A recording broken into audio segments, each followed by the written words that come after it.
Welcome to this journey of one of the most disturbing cases in recorded history of Kansas.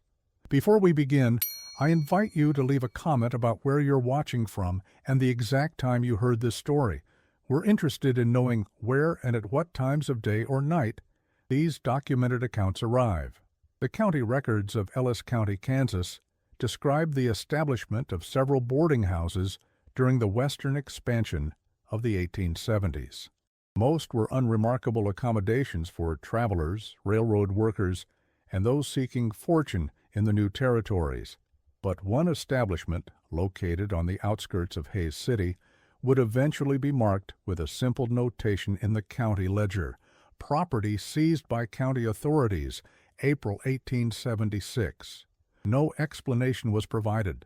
No subsequent records exist of what happened to the owner, one Margaret Blackwood, a widow who had arrived from Pennsylvania in the spring of 1874. According to the Hays City Sentinel, dated May 12, 1874, Mrs. Blackwood purchased the two-story wooden structure that had previously served as a stagecoach stop approximately 3 miles outside of town. The newspaper described her as a respectable widow of mature years, seeking to establish a reputable boarding house for travelers and temporary lodgers. Her arrival coincided with the expansion of the Kansas Pacific Railway, bringing an influx of workers, land speculators, and settlers through the area. What follows is an account pieced together from newspaper clippings, county records, personal journals, and interviews conducted by Professor James Harrington of Kansas State University in 1962, shortly before his unexpected retirement from academic life. His research materials were discovered in the university archives in 1968, having never been published or presented. The collection was subsequently microfilmed and filed away, largely forgotten until now. The boarding house stood at a strategic location where the main road from Topeka met the trail heading north toward the Nebraska Territory. It was a practical stopping point for travelers, with a well-maintained stable for horses and a reputation for hot meals served promptly at 6 each evening. The structure itself was unremarkable. Weathered clapboard siding painted a faded white, green shutters on the windows, and a wide front porch where guests could sit and watch the Kansas horizon. Inside were 6 guest rooms upstairs, a dining room and parlor on the main floor, and Mrs. Blackwood's private quarters at the back of the house, adjacent to the kitchen. Margaret Blackwood herself was described in various accounts as a woman of medium height, with graying brown hair typically pulled back in a severe bun. Her manner was polite but reserved, efficient in her dealings with guests, but rarely engaging in extended conversation. She dressed plainly in dark dresses with high collars, wearing a small cameo brooch that was said to contain the portrait of her late husband. Although she claimed to be a widow from Philadelphia, no records have ever been found confirming either her marriage or her residence there prior to her arrival in Kansas. The first unusual occurrence was noted in September of 1874, when a land surveyor named Thomas Whitfield failed to arrive for an appointment in Hays City. Whitfield had written to his employer that he would be staying at the widow's boarding house on the night of September 18th. His horse and equipment were later found abandoned near the Solomon River, approximately 10 miles northeast of the boarding house. Authorities concluded he had been thrown from his horse while attempting to cross the river. His body was never recovered. This explanation was accepted without question at the time. The Kansas frontier was dangerous territory, with natural hazards, wild animals, and occasionally hostile encounters, making travel precarious for the unwary. Disappearances were not uncommon, and investigations were often cursory at best. Sheriff William Tanner, newly appointed to his position and overwhelmed with maintaining order in the rapidly growing Hays City, recorded Whitfield's disappearance as misadventure, presumed drowned, and closed the case with little further inquiry. In the months that followed, Mrs. Blackwood's establishment gained a positive reputation. The Hays City Sentinel mentioned her boarding house twice more in 1874, describing it as a fine establishment with commendable cooking and noting that the widow maintains orderly premises suitable for respectable travelers. Stagecoaches began to make regular stops there, and Margaret herself became known for her practical business sense and fair prices. What few people knew at the time was that Margaret Blackwood had arrived in Kansas with very little money. According to bank records examined by Professor Harrington, she had obtained a loan of $450 to purchase the property, a considerable sum at the time. The terms required full repayment within 1 year at 18% interest. Yet by December 1874, she had not only made regular payments, but had deposited an additional $273 in her account. For a widow operating a small boarding house on the edge of the frontier, this was an impressive financial achievement. The ledgers of the First Bank of Hays City show that Mrs. Blackwood made deposits with unusual regularity, approximately every 2 weeks throughout the fall of 1874. More curious was the nature of these deposits, rather than the expected mix of banknotes and coins that would typically constitute the earnings of a boarding house. She frequently deposited gold pieces and occasionally items of jewelry that the bank would purchase for their metal value. When questioned about this by the bank manager, she explained that many travelers paid their bills with whatever currency they had on hand, often including gold pieces carried for emergencies. The bank teller, Joseph Winters, later recalled in a statement to Professor Harrington, "There was nothing overtly suspicious about Mrs. Blackwood's banking activities, but there was something in her manner that gave me pause. She would always arrive just before closing, when the bank was nearly empty. She never removed her gloves when counting her money, even in the heat of summer, and she had a way of looking at you as though assessing your value in dollars and cents. I remember thinking that she had the eyes of a shopkeeper, always calculating." The first suggestion that something might be amiss at the boarding house came from a letter written by Eliza Parker to her sister in St. Louis, dated November 30th, 1874. Mrs. Parker and her husband had stayed at the boarding house while traveling to their new homestead. She wrote, "The widow keeps a clean house, though there is a peculiar atmosphere about the place. The floorboards in our room creaked so terribly that I scarcely slept, and I could swear I heard movement in the walls. Mr. Parker says it is merely the settling of a new building, but I found it most unsettling." Stranger still, another guest who had been expected for supper never arrived, though his horse was in the stable. The widow seemed unconcerned, suggesting he had likely walked to town for other entertainment. The guest mentioned in Eliza Parker's letter was later identified as Samuel Green, a cattle buyer from Missouri. No record of his departure from the area exists, and no further correspondence from him was ever received by his employers. He became one of the many travelers who simply vanished in the vast expanses of the frontier, their disappearances attributed to the hazards of the time and place. The winter of 1874-1875 was particularly harsh in western Kansas. Travel slowed considerably, and the boarding house likely saw fewer guests. However, bank records show that Margaret Blackwood continued to make deposits throughout this period. By March 1875, she had fully repaid her loan, 6 months ahead of schedule. During this winter, Mrs. Blackwood made several improvements to the property. She hired local craftsmen to reinforce the cellar with stone walls and a new door with a sturdy lock. She explained to the workers that the improvements were necessary to create a proper storage space for preserves and wine. She also had the floors of several upstairs rooms replaced, citing water damage from leaks in the roof. The old floorboards were burned in the kitchen stove over several weeks. The boarding house's isolated location proved advantageous during the winter months. With few neighbors within miles, and those few focused on their own survival during the harsh winter, activities at the boarding house went largely unobserved. The road past the property was often impassable due to snow, providing periods of complete isolation. Spring brought renewed activity to the region. The railroad was progressing westward, and new settlements were being established throughout the territory. Traffic past the boarding house increased, as did Mrs. Blackwood's business.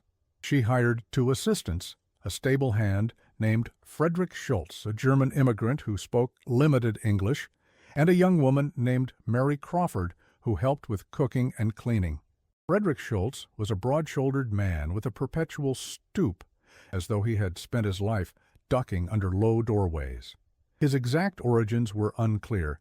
He claimed to have come from Bavaria, but his accent suggested a more eastern origin, perhaps Prussia or Silesia.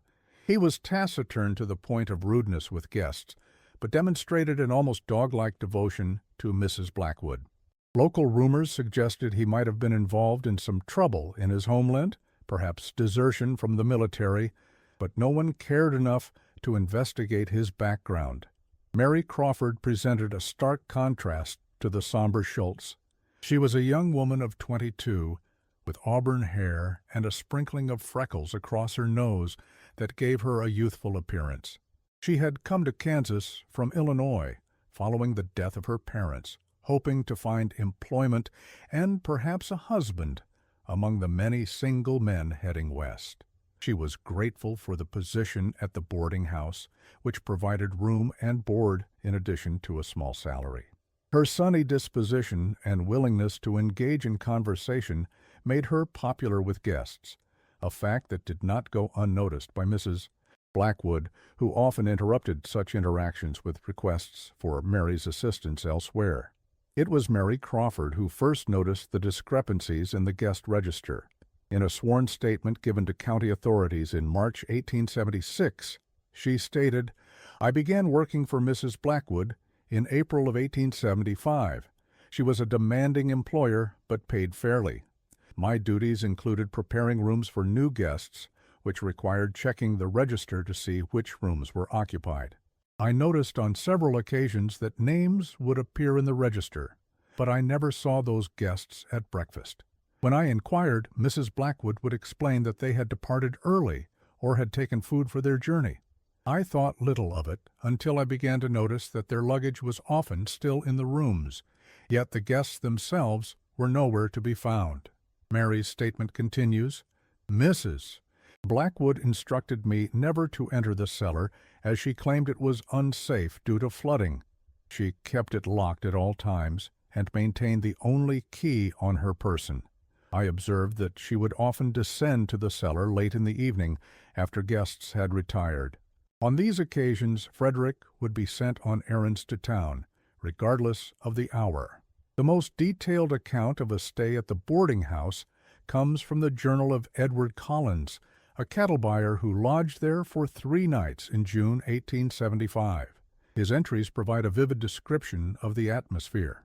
June 17, 1875, arrived at the widow Blackwood's establishment this evening after a tiresome journey. The accommodations are adequate, if somewhat plain. There are 4 other guests, a father and son heading to Colorado, and 2 men who appear to be railroad employees. The widow serves a substantial supper and keeps a well-stocked bar. The charges are reasonable. June 18, 1875, slept poorly. The walls of this place are thin, and I was disturbed by sounds that I cannot quite identify, something like scraping or dragging beneath my room. When I inquired at breakfast, Mrs. Blackwood suggested it might be raccoons that occasionally get into the crawl space. The father and son departed early this morning. The railroad men remain, though one appears to be suffering from some illness, as he did not come down for breakfast. June 19, 1875. The remaining railroad man has also vanished. Mrs. Blackwood says he left with his companion, who had taken ill. I find it strange that I heard no departures, despite my light sleep. There is something disquieting about this place. The German stable hand watches me with an unnerving intensity. I have decided to conclude my business in this area expeditiously and depart tomorrow. June 20th, 1875. I am writing this from Fort Hays, having left the boarding house at first light. Something occurred last night that has left me deeply unsettled. I awoke around midnight to the sound of my door latch being tested. When I called out, there was no response, but I heard footsteps retreating. I barricaded my door with a chair and remained awake until dawn.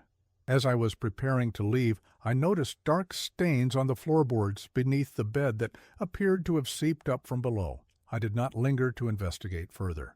Collins's journal was discovered among his effects when he died of pneumonia in Topeka in December 1875. The information it contained was not connected to the boarding house until Professor Harrington's investigation decades later. Another account comes from a letter written by Dr. James Wilson, a physician traveling to Fort Wallace, to his wife in St. Louis. Dated July 12, 1875, he wrote, "I spent last night at a boarding house run by a widow named Blackwood. The place was clean enough and the food passable, but there was something in the atmosphere that made me profoundly uncomfortable. The widow herself has the most disconcerting gaze, flat and appraising, like a butcher estimating the weight of a carcass.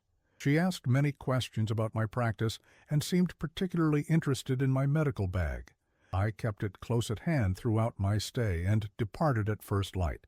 I would not recommend this establishment to fellow travelers." Throughout the summer and fall of 1875, Mrs. Blackwood's establishment continued to operate. Her bank deposits grew steadily. In August, she purchased an adjacent parcel of land, expanding her property to include a small stand of trees that provided additional privacy from the road. She also made improvements to the house, adding a new wing with 4 additional guest rooms. It was during the construction of this addition that the first physical evidence of wrongdoing might have been discovered. According to a statement given by Joshua Miller, one of the carpenters employed for the project, while excavating for the foundation, we uncovered what appeared to be a boot with remains inside. I called Mrs. Blackwood's attention to this discovery, and she seemed most agitated. She claimed it must be from an old burial ground and instructed us to rebury it immediately. She brought out whiskey for the men and paid us an extra $1 each to forget the matter.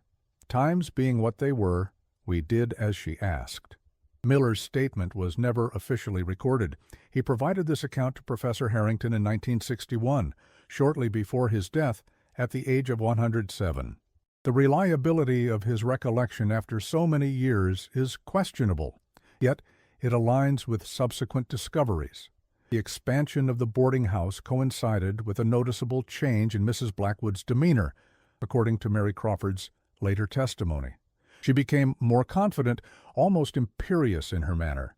Where she had once been merely reserved, she now displayed a cold disdain for most of her guests.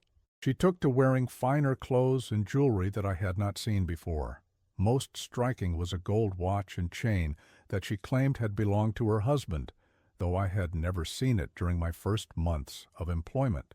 The watch was later identified as belonging to Henry Davis, a land speculator who had stayed at the boarding house in July 1875 and was reported missing by his business partners when he failed to return to Topeka.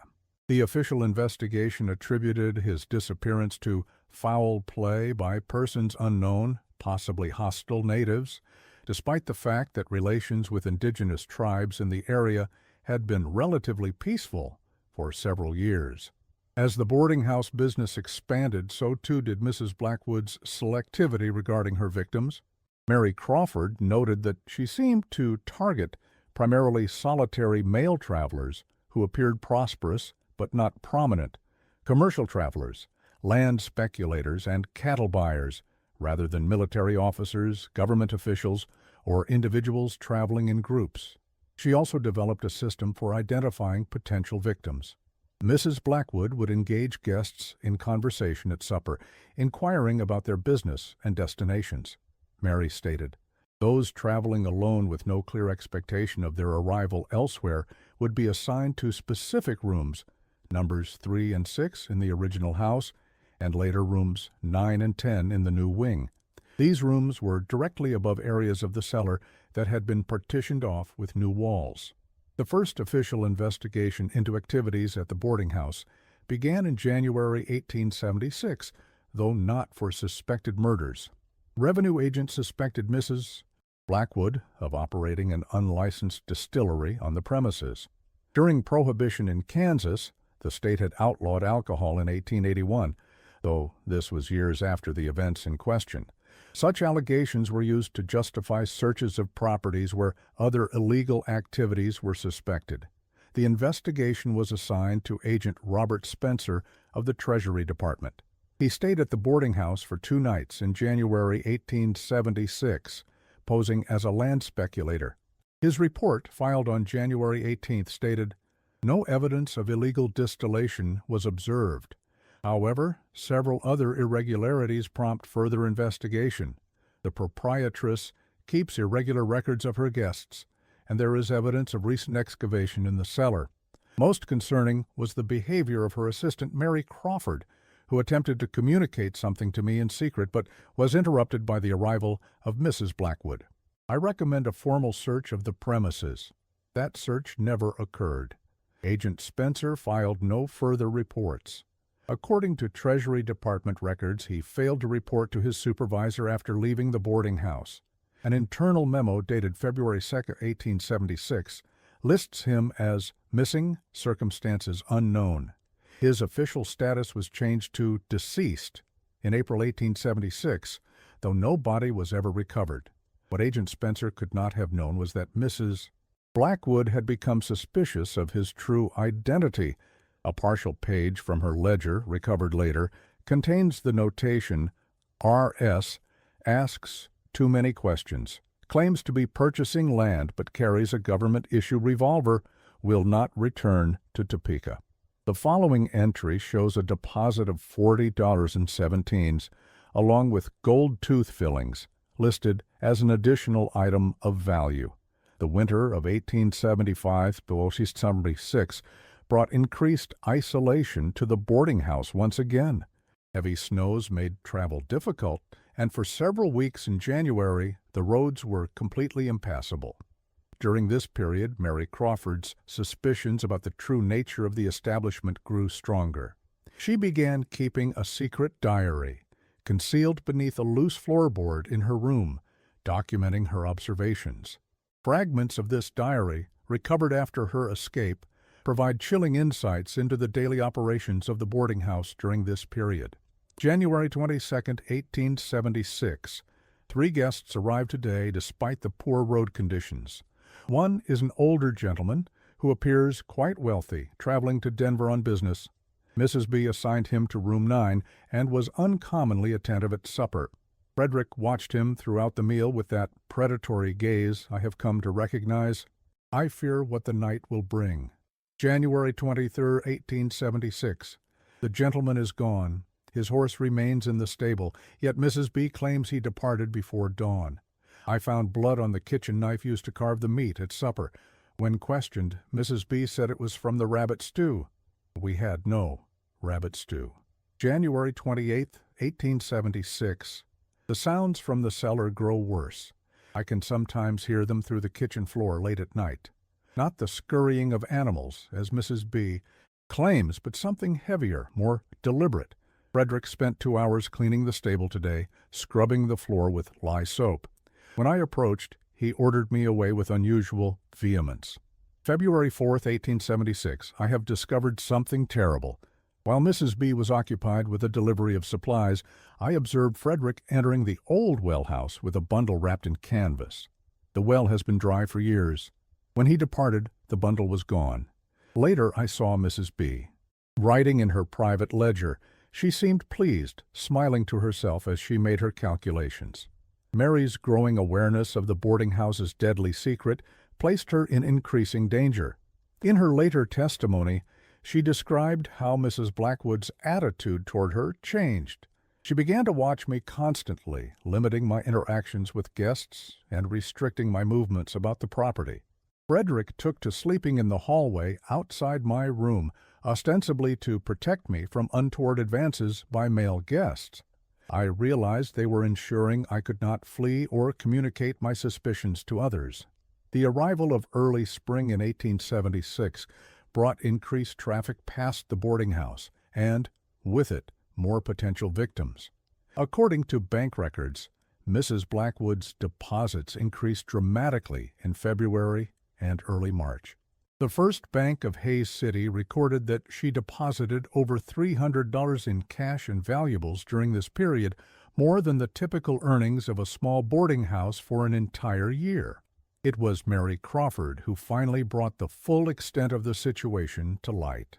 In early March 1876, she fled the boarding house during a severe thunderstorm and made her way to the sheriff's office in Hays City. Her clothing was muddied and torn, and according to Sheriff William Tanner's report, she was in a state of extreme distress, barely coherent. Once calmed, she provided a detailed statement about what she had witnessed at the boarding house. She described how Mrs. Blackwood and Frederick Schultz would identify guests traveling alone, particularly those who appeared to be carrying significant sums of money. Late at night, Frederick would create some disturbance in the stable that would prompt the guest to investigate. Once outside, the guest would be overpowered. Any who resisted would be subdued with chloroform, which Mrs. Blackwood obtained from a doctor in Topeka under the pretense of suffering from female hysteria. The victims would be taken to the cellar, where they were robbed and killed. Their bodies were initially buried on the property, but as the number of victims increased, Mrs. Blackwood had Frederick transport them to remote locations for disposal. Mary's statement indicated that she had not participated in the murders, but had become aware of them gradually. When she confronted Mrs. Blackwood, she was threatened with being the next victim. The immediate trigger for Mary's escape was described in her statement. On the evening of March 8th, I overheard Mrs. Blackwood and Frederick discussing what to do with me. Frederick suggested that I might be worth keeping around a while longer, but Mrs. Blackwood was insistent that I had become a liability. She said, "She knows too much. It will have to be tonight." I gathered what few possessions I could carry and fled through my window during the thunderstorm, knowing they would not expect me to venture out in such weather. What prompted Mary's escape was her discovery of a hidden compartment in Mrs. Blackwood's bedroom containing personal effects from numerous individuals, watches, rings, wallets, and correspondence, that she recognized as belonging to guests who had allegedly departed early. Most disturbing was a ledger in which Mrs. Blackwood had recorded not only the valuables taken from each victim, but details about how difficult they had been to subdue. Sheriff Tanner assembled a posse of 6 men and rode to the boarding house the following morning. They found it abandoned. Mrs. Blackwood, Frederick Schultz, and 3 guests who had been registered were nowhere to be found. The scene they discovered in the cellar confirmed Mary Crawford's account. A recently excavated area revealed 3 partially decomposed bodies. Hidden beneath a false wall were blood-stained tools and a collection of personal effects corresponding to at least 12 different individuals. The cellar itself had been converted into what Sheriff Tanner described in his report as a chamber of horrors. The stone walls, originally installed for storage, effectively muffled sounds from within. A heavy wooden table with leather straps attached to each corner stood in the center of the main room. Various implements, knives, saws, and other tools were arranged on shelves along one wall. A drain had been installed in the floor, leading to a deep pit beneath the house. Dr. Howard Thompson, the county physician who examined the remains discovered in the cellar, provided this clinical assessment. The bodies exhibit evidence of systematic dismemberment conducted with a degree of anatomical knowledge. Major joints were separated with precision, suggesting familiarity with butchery techniques. Most disturbing was the evidence that some of the victims were still alive when the process began, as indicated by defensive wounds on the hands and arms. A thorough search of the property over the next several days uncovered additional remains buried in the grove of trees behind the house.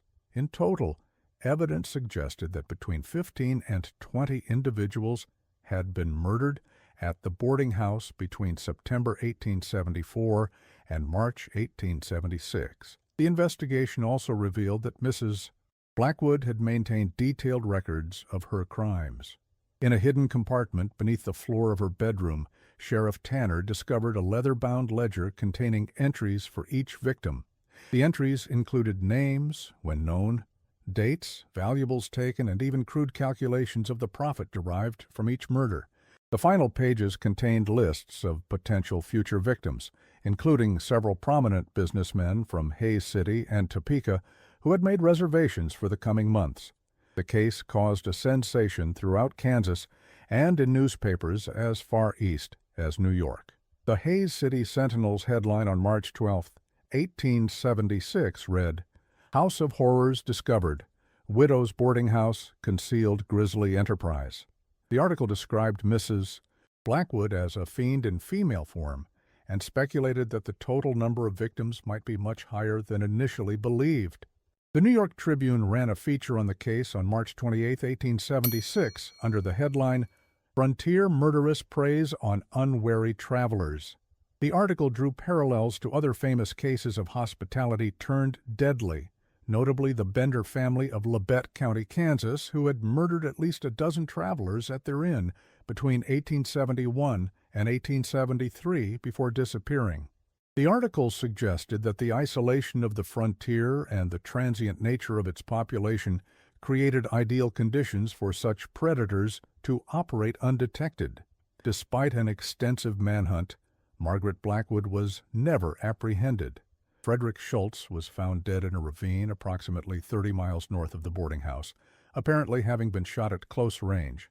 It was speculated that Mrs.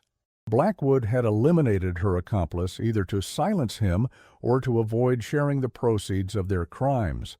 A farmer named Tobias Wilson reported encountering a woman matching Mrs. Blackwood's description on the morning of March 9th, riding a horse along the trail to the north.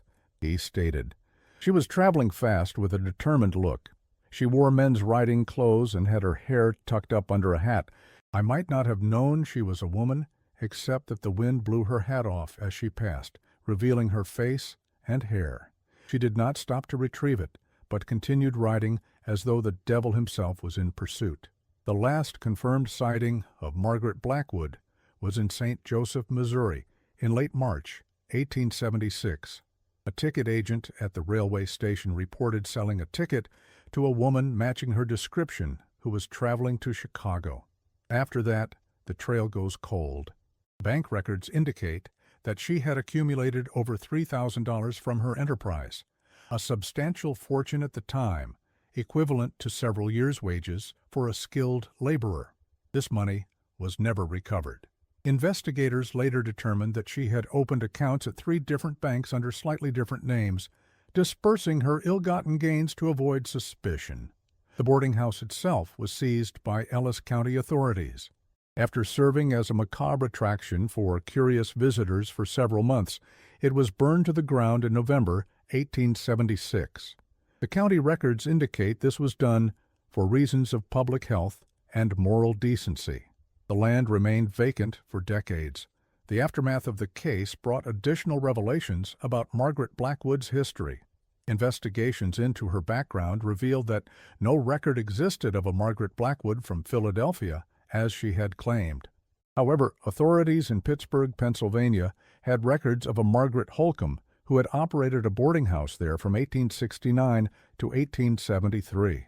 This establishment had been the subject of a police investigation after several guests vanished, but insufficient evidence was found to bring charges. The description of Margaret Holcomb matched that of Margaret Blackwood, and photographs from Pittsburgh were identified by Mary Crawford as being the same woman. Going further back, records from Baltimore, Maryland, revealed a similar pattern. A woman named Elizabeth Blackwood had operated a boarding house on the outskirts of the city from 1866 to 1868. 2 of her guests had been found murdered, their bodies discovered in the harbor. Elizabeth Blackwood had disappeared before she could be questioned, leaving behind a partially burned ledger similar to the one found in Kansas. While no photograph existed of Elizabeth Blackwood, the handwriting in the ledger fragments matched that of Margaret Blackwood's records in Hays City. These discoveries suggested that the Kansas boarding house murders were not an isolated incident, but part of a pattern of criminal activity spanning at least a decade and multiple locations, always moving westward ahead of suspicion and investigation. The true number of victims across all these locations may never be known, but estimates range from 30 to 50 individuals. The fate of the 3 guests registered at the boarding house at the time of Mary Crawford's escape remained a mystery for many years. In 1892, during construction of a railroad bridge over the Solomon River, approximately 15 miles northeast of the former boarding house site, workers uncovered human remains weighed down with stones. Personal effects found with the bodies were identified as belonging to 2 of the missing guests. The third was never accounted for. Professor Harrington's investigation in the early 1960s uncovered one final disturbing possibility. While examining death records in Chicago from 1876 to 1880, he discovered an entry for an Elizabeth Blackwood, who had established a respectable boarding house for female factory workers on the city's south side. This establishment operated for approximately 2 years before Elizabeth Blackwood sold the property and disappeared. During that time, 3 young women who had resided there were reported missing by their families. Whether Elizabeth and Margaret were the same person could not be conclusively established. The description in the Chicago Business Registry was similar, but not identical to that of Margaret Blackwood.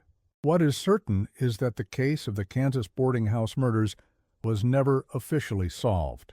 Mary Crawford remained in Hays City for several years following the events, working as a housekeeper for Sheriff Tanner's family. In 1881, she married a local shopkeeper and moved to Topeka, where she lived until her death in 1929.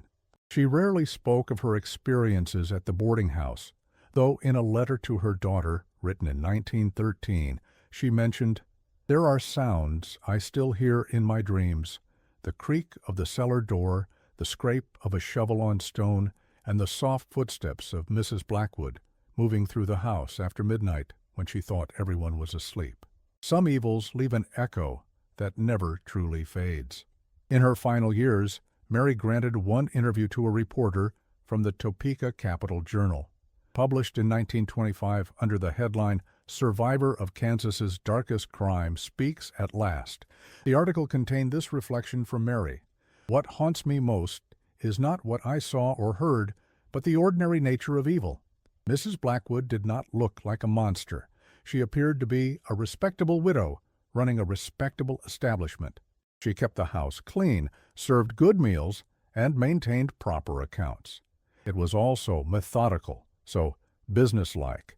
That is the true horror, that such darkness can exist behind such an ordinary facade."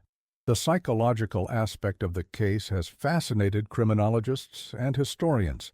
Unlike many murderers who kill from passion, revenge, or mental instability, Margaret Blackwood appeared to be motivated purely by financial gain. Her meticulous records, careful selection of victims, and strategic relocation when suspicion arose suggest a calculating mind unclouded by emotion or moral constraint. Dr. Everett Simmons, a criminologist who studied the case in the 1950s, wrote, "What distinguishes the Blackwood case from other frontier murders is the complete absence of emotional motive. There is no evidence of sadism for its own sake, no indication of pleasure derived from the act of killing itself. The murders were simply a means to an end, the acquisition of wealth. The victims were selected not for who they were, but for what they carried and how unlikely they were to be missed. It was capitalism at its most perverse and predatory." The site of the boarding house became the subject of local legend. For decades, travelers reported strange lights and sounds in the vicinity after dark. In 1925, a family attempting to build a home on the property abandoned the project after workers refused to continue, claiming to have heard voices from below the ground. The land was eventually purchased by the county in 1952 and converted into a roadside rest area. During construction, workers uncovered additional human remains, but these were attributed to an unmarked pioneer cemetery and reburied without investigation. Local folklore in Ellis County contains numerous stories about the Widow of the Plains, as Margaret Blackwood came to be known. Campfire tales speak of a dark figure seen walking the prairie on moonless nights, carrying a lantern and beckoning to solitary travelers. Other stories claim that those who spend the night near the former site of the boarding house will hear the sounds of footsteps on creaking floorboards and muffled cries from below the ground. Professor Harrington's research ended abruptly in 1968. His notes contain one final entry, dated November 2nd. I have received a letter postmarked from Denver containing a daguerreotype that appears to show Margaret Blackwood, taken around 1880. The sender is anonymous, but claims to be her granddaughter. If authentic, this would suggest she established a new identity and family after escaping Kansas. More disturbing is the implication that someone wishes me to know this. I have decided to discontinue my investigation. The photograph mentioned was not found among his papers. Colleagues reported that Professor Harrington appeared increasingly agitated in the weeks following this entry. He resigned his position at the university citing health concerns and moved to Arizona, where he died of a heart attack in 1970. In a curious parallel to the case he had been investigating, his research materials were found to have been systematically organized, with certain sections removed or redacted. Whether this was his own doing or the work of someone else remains unknown. The most enigmatic aspect of the case was the fate of Margaret Blackwood herself. Despite one of the most extensive manhunts of the era, no conclusive evidence of her whereabouts after March 1876 was ever established. Various reports placed her in locations ranging from Chicago to San Francisco, from Canada to Mexico, always operating under a new name, but with the same methodical approach to murder and profit. A tantalizing clue emerged in 1883 when a woman named Margaret Wilson was arrested in Denver for poisoning her husband. The physical description matched that of Margaret Blackwood, but before she could be questioned about any connection to the Kansas murders, she escaped from custody with the assistance of an unidentified accomplice. This incident fueled speculation that Blackwood had not only established a new identity, but had found new partners for her criminal enterprises. The final piece of the puzzle may have come from an unexpected source.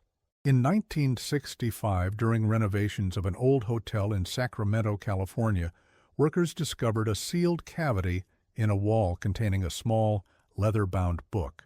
The journal, dating from 1878 to 1882, belonged to a woman who identified herself only as M. The handwriting matched samples of Margaret Blackwood's ledgers from the Kansas boarding house. The journal contained no explicit confessions but included cryptic entries that suggested ongoing criminal activity. One particularly chilling passage read, "Business continues to be profitable in this new location. The clientele is different, but the principles remain the same. One must simply adapt one's methods to the circumstances."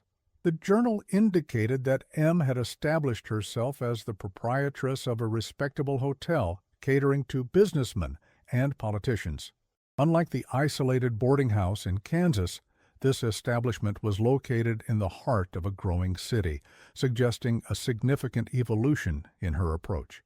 Rather than disposing of victims entirely, the journal hinted at a blackmail operation targeting men of means and social standing who could be compromised during their stay. The last entry in the journal, dated October 17, 1882, read, "I sense that attention is once again turning in my direction. The signs are subtle but unmistakable.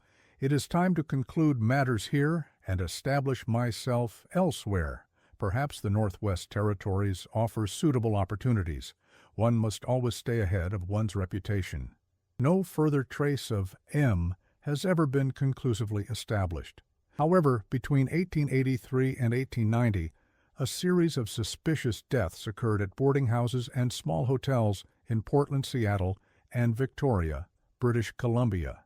In each case, the proprietress was described as a widow of mature years, who had recently arrived from elsewhere. In each case, she departed shortly before authorities began to investigate the deaths, leaving few traces behind. The pattern suggests that Margaret Blackwood may have continued her criminal career for at least 15 years after fleeing Kansas, adapting her methods to changing circumstances, but maintaining the same predatory instincts and meticulous attention to detail. If this theory is correct, she would have been in her 60s by 1890, an age when most criminals would have long since retired or been apprehended. What became of her after 1890 remains one of the great mysteries of frontier criminal history. Some speculate that she finally accumulated enough wealth to retire to a life of respectability, perhaps in Europe or South America, beyond the reach of American authorities. Others suggest that she may have met her end at the hands of a victim who managed to turn the tables on his would-be murderer. The truth may never be known. The legacy of the Kansas boarding house murders extends beyond the immediate horror of the crimes themselves. The case highlighted the vulnerabilities of a society in transition, where the structures of law and community that might have prevented such predation were still forming.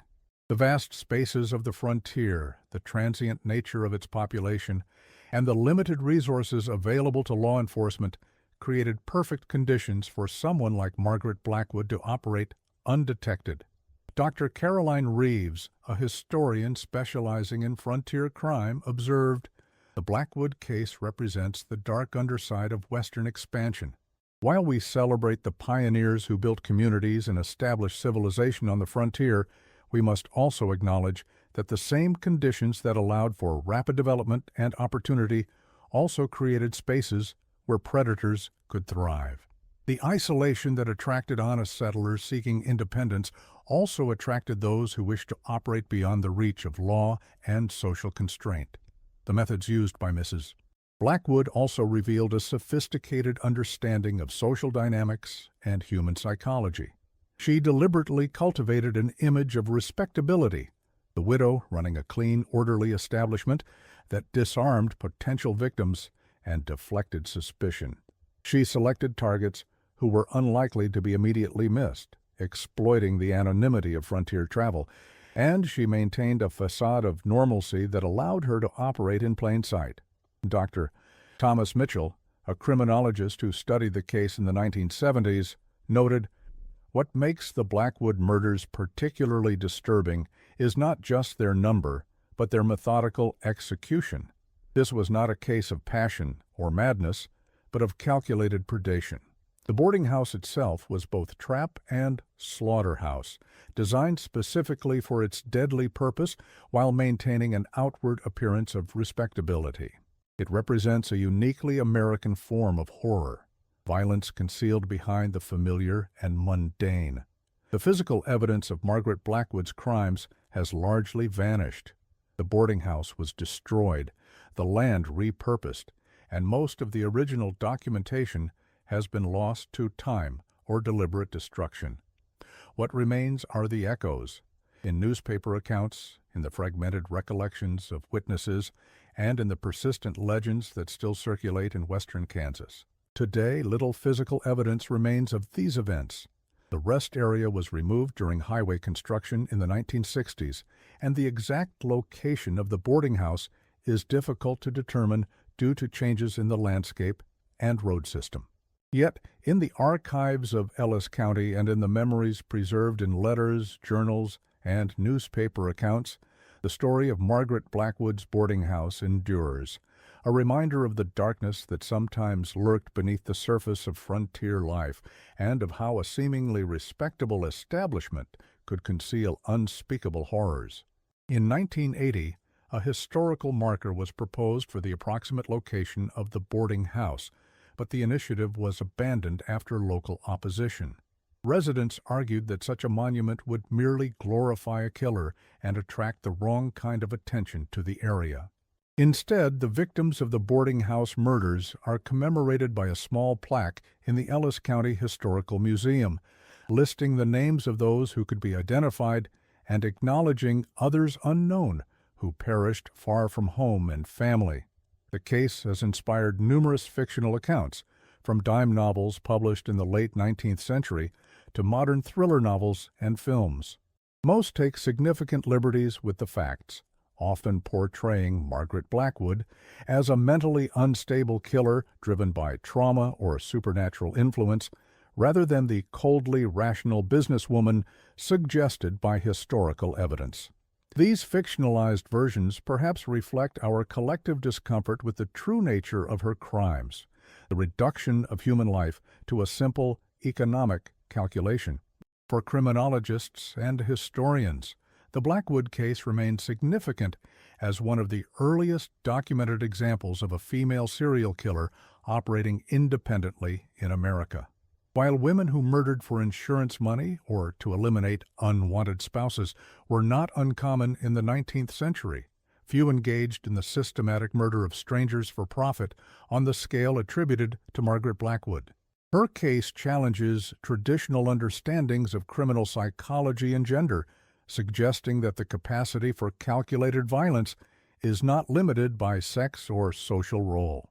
The story of Margaret Blackwood and her Kansas boarding house continues to resonate because it touches on primal fears, the vulnerability of the traveler in strange surroundings, the danger that may lurk behind a respectable facade, and the terrible possibility that one might disappear without trace, unmourned and unremembered. In an age of instant communication and constant connection, such fears may seem antiquated, yet they retain their power to disturb.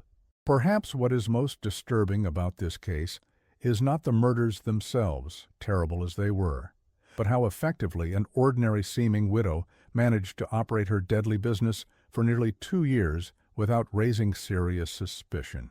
The isolated location, the transient nature of her victims, and the general lawlessness of the frontier combined to create perfect conditions for her crimes.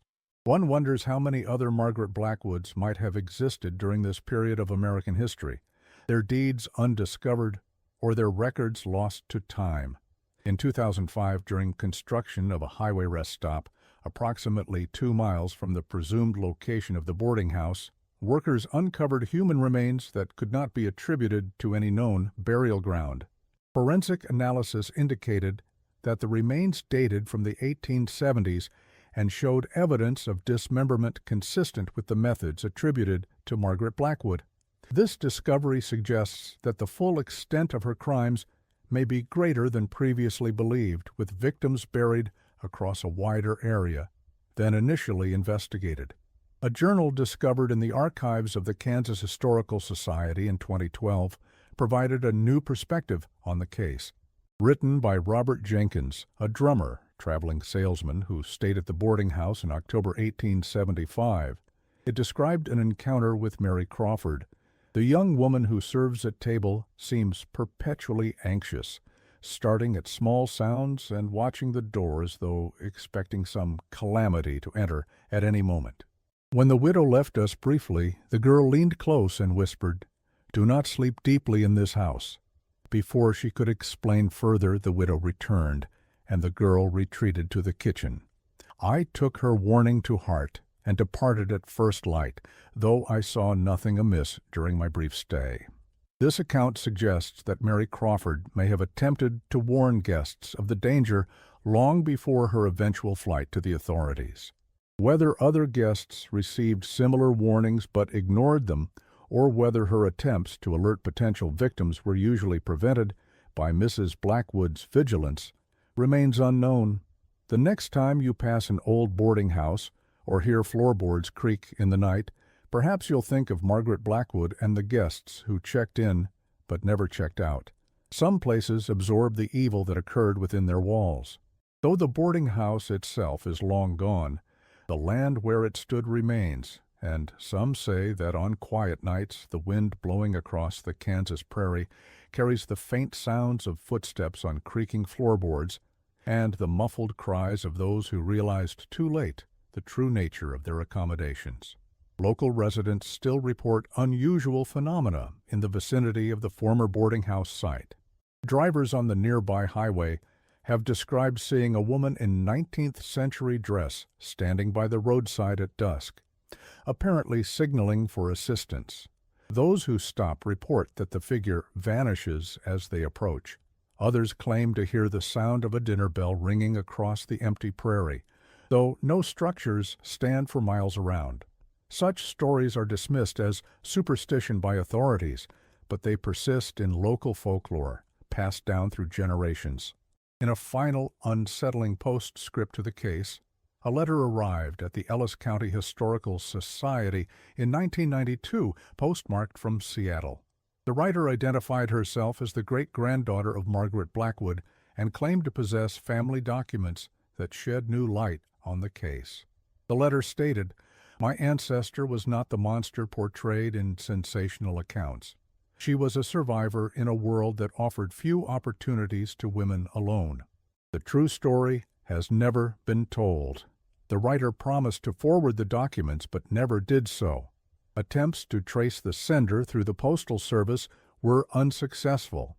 This tantalizing suggestion that Margaret Blackwood's descendants might still be aware of their connection to one of frontier America's most notorious killers raises disturbing questions. Did she indeed establish a new identity and family after fleeing Kansas? If so, what stories did she tell them about her past? And what might have been contained in the family documents mentioned in the letter? Confessions, justifications, or perhaps evidence of even more extensive crimes? As with many aspects of this case, we can only speculate. The true Margaret Blackwood, her origins, her motivations, and her ultimate fate remains elusive, a shadow moving across the pages of history, glimpsed briefly in fragments of evidence and then vanishing into the vastness of the American West, leaving behind only questions and the whispered legends of the boarding house where travelers checked in but never checked out.